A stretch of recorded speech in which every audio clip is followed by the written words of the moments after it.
Cycles with cyclesgaming.com, bringing you another edition of Keeping Modern Janky. Yeah, we need another land, a couple more lands, and this is actually a very okay hand, or a flare. So we have our combo pieces. You can see what we're up to. We're looking to use the new Sylvan Safekeeper, new to modern Sylvan Safekeeper, or the Zurin Orb here to keep that. I guess it's really not what we want to see, but.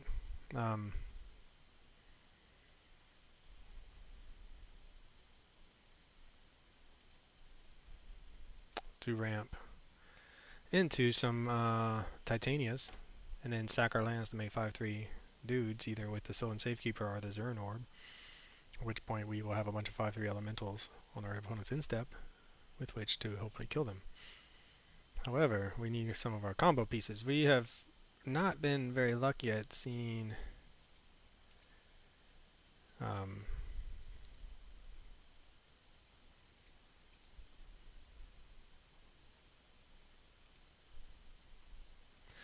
our 2-drops. So we play Bristly Bill and Incubation Druid, and the new I can't think of the guy's name, but the one of the 2-drop that makes insect tokens for every land drop. That's such a crucial piece to the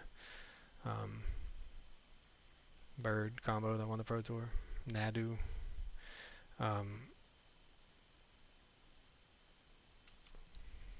And that is just for value, basically, because we get the insect tokens out of it, and we're going to try to be making a lot of land drops. But Sylvan Safekeeper will allow us to sack our lands to give our Titania protection, Shroud, and then our Zurin Orb will do the same, but will gain us some life. We play Questing Beast because I love Questing Beast, but also it's just a good beater and good way to protect our life total. But yeah, so the combo with Bristly Bill. Is this? Okay, this is a Archon of Cruelty deck. Got it. So they're going to be getting that thing back next turn, and we'll probably be dead. Let's see what we find. So Bristly Bill combos with Incubation Druid because we can play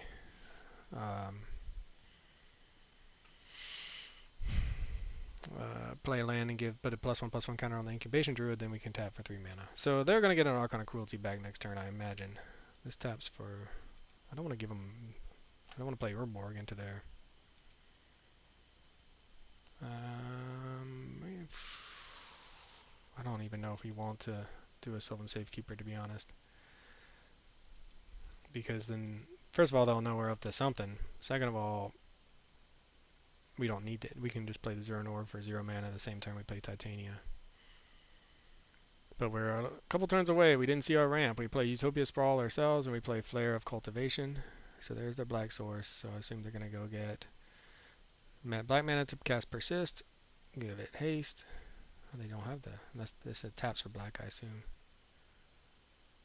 It's red. Okay. Well, sure. What else you got? 6. Neat. Haven't seen this card played any. Mill to 3 cards. You may put land cards from one of them into your hand as long as it's your turn. Non-land permanent cards in your graveyard have retrace. Okay. So we'll go ahead and fetch. A little bit of a slow hand here, given that we didn't see any of our ramp. And there's our Fatal Push, so maybe we should not have fetched. Max punished.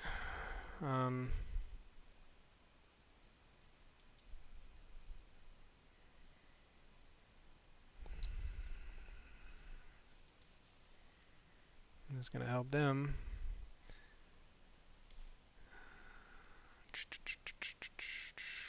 Okay, well, we need another land, and we need our opponent not to go off on this. We need to draw a land and our opponent not to go off for 2 more turns. That seems like a lot to ask. And we fetched. Who knows? We wouldn't have drawn the Fatal Push if we hadn't fetched, or maybe we would have, but we shuffled our deck after fetching, but now we're getting punished for that fetch land. Hopeless Nightmare. Okay, enters the battlefield. Each opponent discards a card and loses 2 life. When it is put in the graveyard. Okay, scry.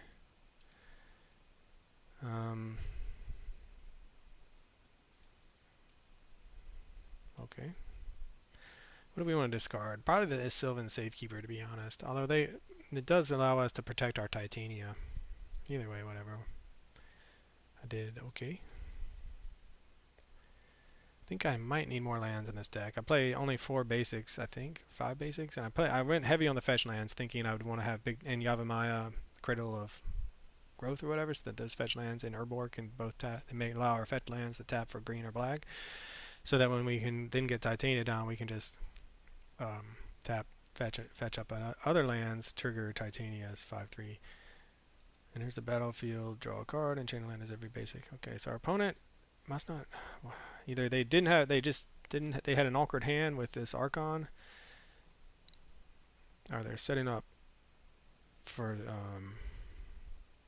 and therefore pitched it because they knew they wouldn't be able to cast it and are just digging for their other pieces, or they're just, who knows, doing something else entirely.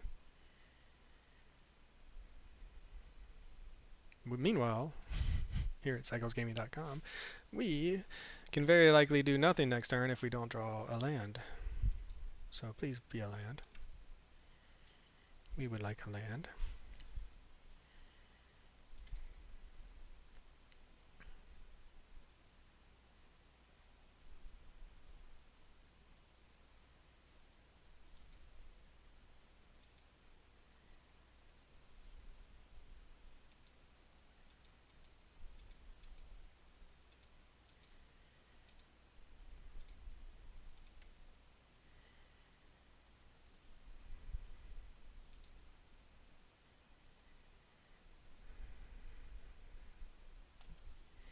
So that's a big turn for us. Really big turn for us. We drew the land. We're set up to combo off on our opponent's end step. We're set up to, unless, I mean, I don't think they'll have a board wipe. But should they, we're set up to just get 1, 2, 3, 4, 5, 6 5/3s on our opponent's end step. See what they can get up to though. They're finding some lands. 4, 5, 6, 7. So this taps for... Oh, it's a basic land type in. Okay.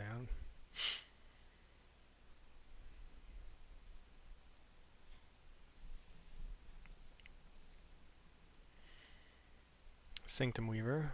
Okay. Okay, this is some sort of ramp deck then. It's not a Archon of Cruelty deck in the way I thought.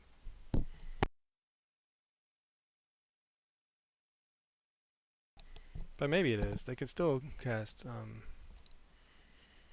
now they have 2 cards. They can... Indomitable Creativity. They could still cast that with the mana they have available.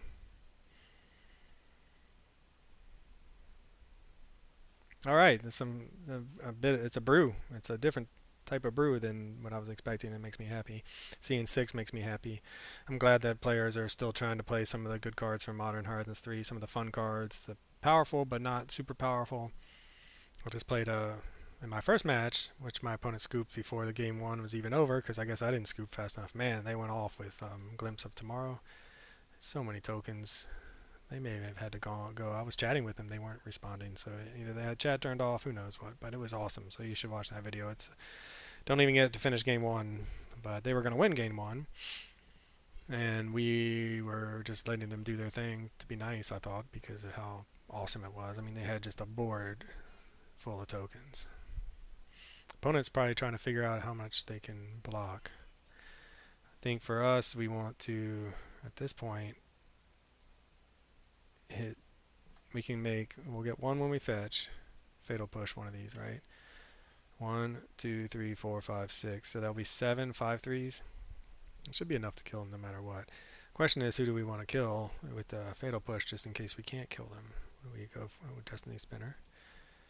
Creatures and enchantment spells you control can't be countered. Target land you control becomes an XX elemental creature with trample and haste until indeterminate X number of enchantments you control. Okay. They have 6 enchantments. So yeah, I think we're going to have to kill this just to be...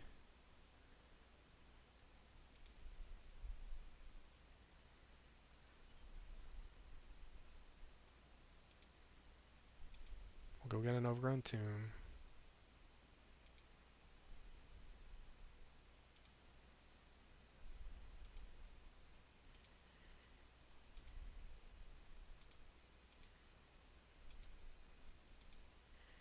It'll push that.